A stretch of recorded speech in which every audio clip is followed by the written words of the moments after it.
Good morning. This morning, we're going to talk about something that happened between Jesus and his disciples, especially a disciple named Peter. Now, when Jesus walked on earth, he chose a team of disciples. He invited each one of them to come and follow him. And you could find Jesus quite often walking down the roads of Jerusalem, talking with all of his disciples. You could find Jesus in the boat sometimes because they were fishermen, talking with his disciples. Sometimes they were having breakfast, lunch, and dinner together. You know what they were talking about? How to follow what God's plan was for their lives. Not what they wanted to do, but what God's plan was for their lives. And not everybody in the town liked that. There was a time when the people were so mad at Jesus, you know what they wanted to do? They wanted to crucify Jesus. His disciples were there. You know what his disciples did? They left the team. But Peter did something even worse. He denied Jesus not only once, not only twice, but 3 times. Peter said, "I don't know you." Now the question is, what do you think Jesus should do about Peter? Should he invite him back on the team? Or should Jesus say, "I don't know you"? This is where I want to tell you a Glubby Wubby story, what I think happened. There was a Glubby Wubby. He loved to play soccer. And he had somebody who helped him teach how to play soccer. He taught him the rules of how to play soccer. He showed him how to kick the ball. He showed him how to pass the ball. Oh, this teacher became Glubby Wubby's coach. And they played together for a long time. And one day, the coach said to Glubby Wubby, "How would you like to be on the All-Star team?" Oh, Glubby Wubby was excited. He was going to play soccer on the All-Star team. Then he thought to himself, "I need to have a really good pair of shoes." So Glubby Wubby went out. He bought a pair of shoes that fit perfect. He tried them on. Boy, he could run so quick with these shoes. And when he kicked the soccer ball, that soccer ball went exactly where he wanted. Oh, Glubby Wubby was excited. Now the day came. Glubby Wubby went to the soccer field. The day of the All-Star game. And the coach seen him coming and said, "Come here, Glubby Wubby." He says, "I got something to show you." He took Glubby Wubby to the locker room. He says, "Here's a locker and it's got your name on it, Glubby Wubby." Oh, he was excited. He says, "Now when you open the locker, there's a team uniform. You have to put the team uniform on, and there's a pair of soccer shoes for you to wear. You have to wear these soccer shoes." And the coach left. Glubby Wubby put on the uniform. He looked at the soccer shoes. He looked at his shoes that he was wearing, that he bought, that he was so proud of. He looked at the soccer shoes. You know what he did?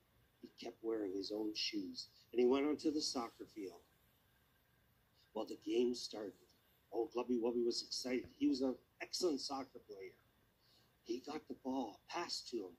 He's ready to kick that ball right into the net. He kicks it, and the ball went, whoa, way past the net. Glubby Wubby was kind of confused.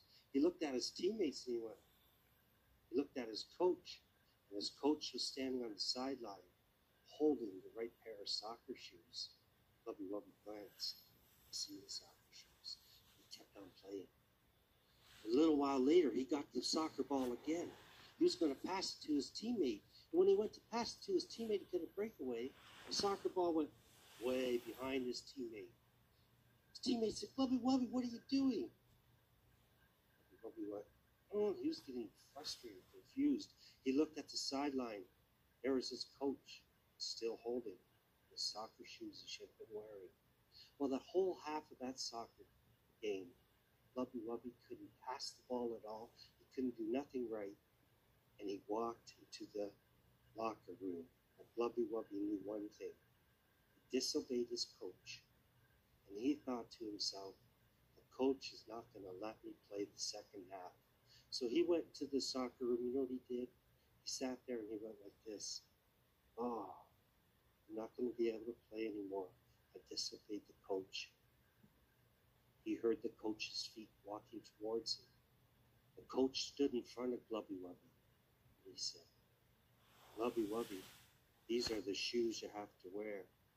Glubby Wubby slowly lifted his head. He heard the coach. He heard the coach say to him, "You have to wear these shoes." He looked at the shoes. Then Glubby Wubby slowly heard again the coach's voice.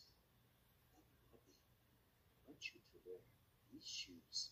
Then Glubby Wubby looked up at the coach, and he could see the coach smile at him. He says, "Go on, Glubby Wubby, wear these shoes, and you can play the second half." So the Glubby Wubby put those soccer shoes on, and he had an excellent second half of the game. But you know, that's how it is, what Jesus did with Peter.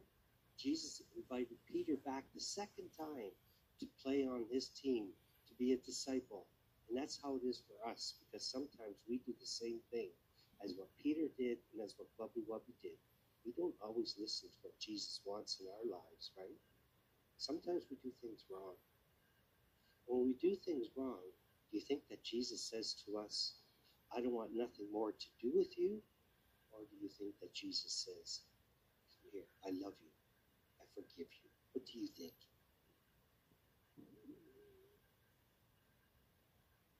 You're right. Jesus' grace and mercy is so good for us that when we disobey him, just like Peter did, like Glubby Wubby did, and like we do, he says, "I love you." And we're part of Jesus' team, right? Now, when you go home today, read in the book of John, chapter 21, how Peter was reinstated by Jesus, and talk about it with your mom and dad, okay? All right. Now we're going to sing